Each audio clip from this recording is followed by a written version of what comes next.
in defense of my headphones. There are things I'm not supposed to do as a visually impaired person.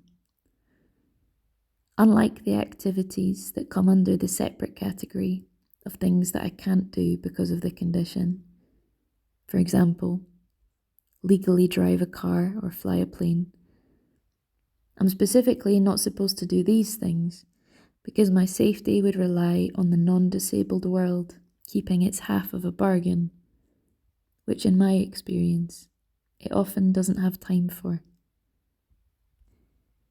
One such thing is wearing headphones while I walk. I depend on my hearing. So in some ways it is self-sabotage to close off what might be my most useful navigational sense, like a restaurant striking its best seller from the menu. If a driver were to ignore a traffic light or a cyclist speed along a pavement while I was listening to music, I would be at an increased risk of harm. All that being said, there is something overridingly empowering about selecting a soundtrack and walking to it.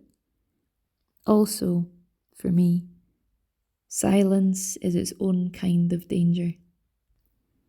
Culturally speaking, silence represents a kind of mythical supremacy. Peace and quiet is considered an ultimate aim, and not needing to listen is considered rest.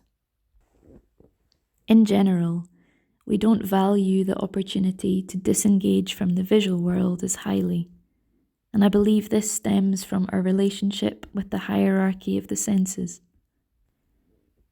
Research from the University of Edinburgh concluded that sight sits at the top of this hierarchy, and has done so since the Industrial Revolution and subsequent rise of capitalism. Before this seismic historical shift, taste and smell were prized as being the survival senses. In many indigenous cultures, contemporarily, this remains the case. Silence, for me, is an anxious state. A world unforthcoming in announcing itself is impossible for me to travel through. Even if I impose the noise onto my surroundings by choosing a song for a journey, that in turn often becomes a method of audio description. 90% of the act of seeing is led by the brain, and almost everything we look at is a visual reflection of our own biases. A lyric about a bird might prompt me to notice one on a wall beside me. A key change might alert me to a movement in the clouds. I feel at peace when I don't need my eyes. Once, when at the ballet, the piece was scored so exactly that I was able to lower my high-strength binoculars. There is so much that we don't need to see. The tendons tightening in a forearm aren't what tell me that a lift is spectacular. I can enjoy the angles and all the work that I don't see as the dancers move between positions. I can watch how the light helps me to their shoulders. Had the orchestra fallen quiet at any moment, I'm not sure what my experience of that performance would have been.